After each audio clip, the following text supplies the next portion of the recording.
Warm greetings from the High 10. It is Everyday Shenanigans, and thanks for joining me.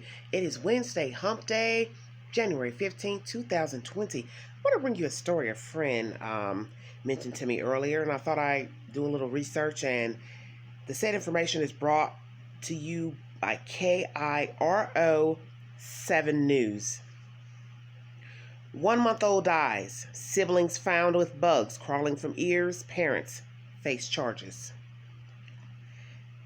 2 parents in Arizona are facing charges after one of their 1-month-old children was found dead. Police said Donald Ferguson and Emmeline Ramirez told them their infant son was having breathing problems and had been choking the evening of January 5th, KPNX reported. Ramirez said she had been at a store when Ferguson called her to tell her the baby was choking and unresponsive, KTVK reported. Ferguson said he saw Ramirez perform CPR on the baby, but didn't call 911, said News reported. When the baby stopped breathing later that night, they called 911, said News reported. While first responders were at the hotel, another 1-month-old infant in the hotel room where the family was living was found to have breathing problems. Doctors later said that baby had traumatic brain injuries. The couple's 15-month-old baby had multiple skull fractures. The baby who died, according to the child's autopsy, had no signs of deadly traumatic injuries, but more tests are being performed. There were a total of 4 other children, a 6-year-old, a 4-year-old, the 15-month-old, and the other 1-month-old at the hotel, in addition to the baby who died. They were found with dirty diapers and were filthy, police said. They all had lice and bugs crawling from the ears, according to the police. The Department of Child Safety has custody of the children. Ramirez told police Ferguson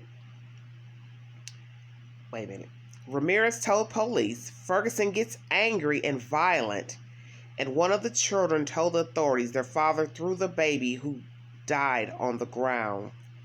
Ferguson said he had hit Ramirez when he was angry, but said he didn't hurt the children, telling police he was too scared to hold the small children. Ferguson and Ramirez were arrested January 7th. Both Ferguson and Ramirez now face 7 counts of child abuse. Both also had prior reports of child abuse against them. Okay. That is the said news from the KPNX reported, and this story was brought by KIRO 7, Phoenix, Arizona. I'm baffled right now. What do you say after that? So you have all these children living in a hotel room with 2 parents, and one of the children tell the authorities that he threw the baby to the ground, I guess, or where they found the baby.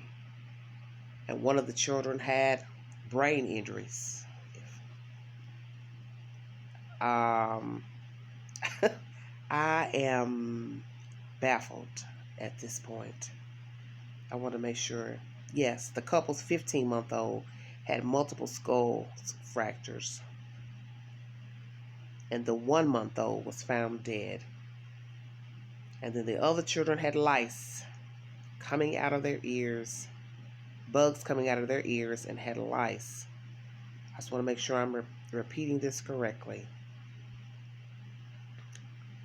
A 6-year-old, a 4-year-old, a 15-month-old, and the other 1-month-old at the hotel, in addition to the baby who died.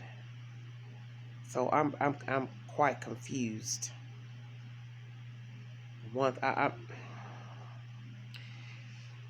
And then they say that there were other reports that the children were abused.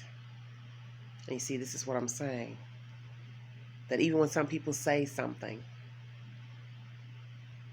the state doesn't follow through, or they say there was no abuse, or they don't see signs. So now what I'm curious to know is, where were they living when they had the alleged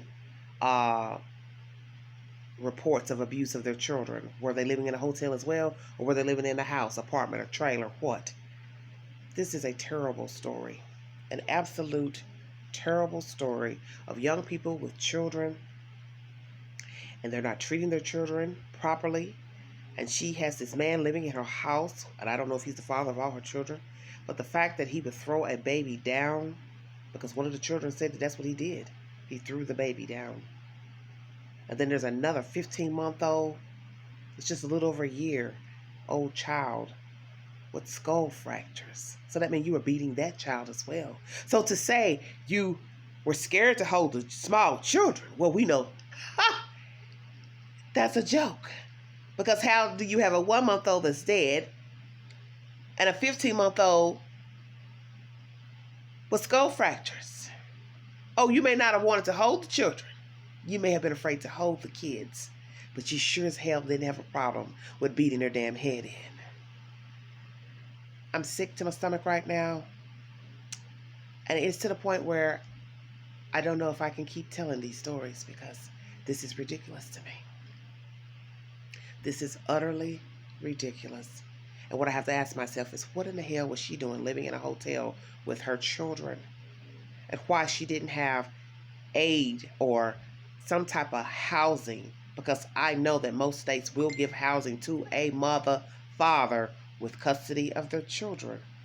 You are the first one to get aid. You're the first one to get housing. Anyone that is handicapped, elderly, or a mother, father with children gets first dibs on housing. So why is it you are living in a hotel with this said man and your kids? Mercy. I'm disgusted. I'm disgusted. And it's just like every day it's the same thing. It's the same BS with these people and these children. And then, of course, you have some who would possibly rally right behind them and make up some old wild excuse of how the 15-month-old bumped their head. I guess they fell down a couple of times. Yeah, well, we've heard those excuses, haven't we? Fell into the wall, stumbled on the toys, fell into a medicine cabinet, but we know that wouldn't be factual with a 15-month-old. Too small to bump into a medicine cabinet. Too small to have all those injuries to his or her head. I'll bring you an update on this said story. This is a baffling story once again. Another horrific tale of child abuse in this country. And as I state, the people who have the kids don't have no business having them. And then you'll have some people out there in La La Land who will have 50 million excuses and reasonings for how the child bumped their head, how the 1-month-old got dead, why the children had lice crawling out of their hair and this and that, and bugs crawling out of their ears and noses and all the BS we hear all the time. You know, I've learned something. Like my friend Ikamel said to me recently, the reason why these people rally behind these people, they defend them, it's because they identify with them. And that means you're just like them if you think it's okay to abuse a kid. The fact that you think it's okay to give the parents a free pass and make up some old wild excuse of what allegedly happened to the baby. Even when you see or they show you proof that the children were abused, you have some old whack excuse of why we should feel sorry for the parents. And you all know this from the stories I've brought to you on this channel of a said child. I give up. I honestly give up. I really do. I really do. So I wonder how the state is feeling now about the dead baby. What you got to say about that? You now have all the other children in your custody. You got reports that the children were abused and you did nothing. And now you're minus one child and you have care of the other ones. How about that? Like and share. Thanks for joining me. And until the next update, this is Everyday Shenanigans. Thank you.